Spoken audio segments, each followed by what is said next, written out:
مساء الفل يا شباب. ده شاومي نوت 10 برو. نتعلم نفكه عشان الجهاز ده قاطع معانا اي سي باور، ما بيفتحش اهو. بصوا مفيش حاجه خالص، فهنفكه وهنصلح الاساسي. انا اعلمكم طريقه الفك الاول. انت حضرتك باي بلاستيك او اي اداء هتبدا ان انت تمشي كده. نخلي بالنا هنا منطقه الفلاته، ما نجيش جنبها دلوقتي خالص. انت هتيجي من بعديها كده وتسحب، ومن بعديها هنا وتسحب لحد ما تفرغ كل المنطقة دي، وتخلي بس حتة المنطقة دي عشان تفتح معاك كده اهو من ناحية الفلاتة.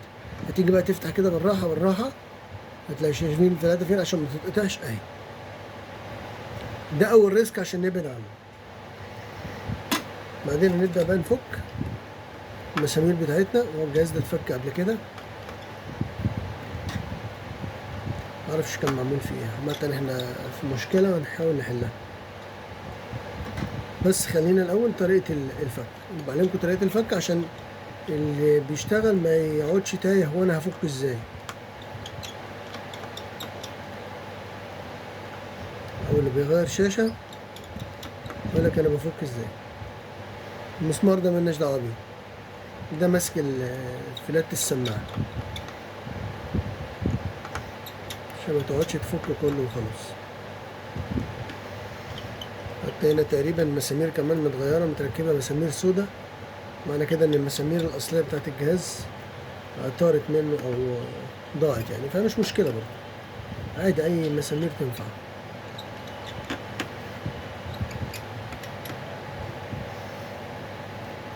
موضوع بسيط، ركز معايا.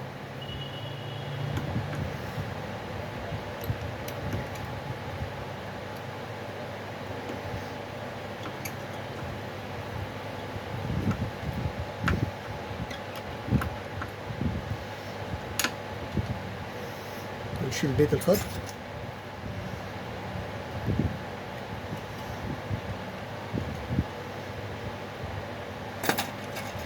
وهنبدأ بالأداة. نيجي من عند البيت الخط هنا، نزنق بس الأداة ونمشي نمسك العظم. ما اعملش من هنا عشان ما اقطمش الحتة الخفيفة بتاع بيت الخط دي، لا. وامشي بقى كده براحتي هنا في العظمة كلها، وخليني بالراحة عشان ما اقطمش الشاسيه، ما تقطمش مني. خليك شغال بالراحة.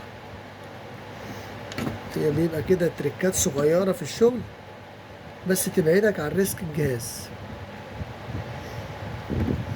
ريسك كده حاجات بسيطة في الشاسيهات، على الأقل تسلم العميل حاجته نظيفة، حاجته كويسة، ما فيهاش أي مشكلة.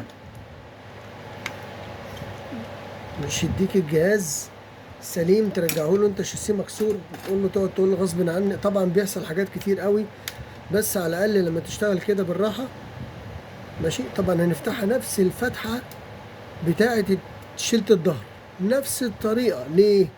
عشان نقدر نشيل الفلاتة بتاعة الباور. شايفينها فين؟ اهي، شايفينها؟ راح نشيلها كده واخلص منها.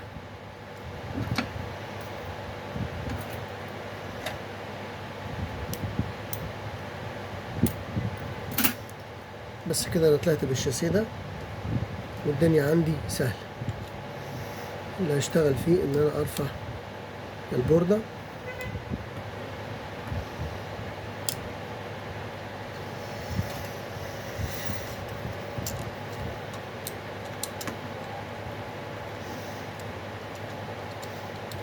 دلوقتي. البوردة بتاعتنا 3 اهي. طبعا كلكم عارفين طريقة فك البطارية. اللي عايز افك بطارية عشان لو هغير شاشة بنشد من البلاستيكة دي، والفلاتة هنا احنا مش هنعمل لها حاجة. دي طريقة الفك. انا بقى هشتغل لان الشغل ده هياخد مني وقت. انا بس علمتكم ازاي فك الجهاز. هغير بقى واشوف الدنيا فيها ايه. يا رب اكون افدتكم.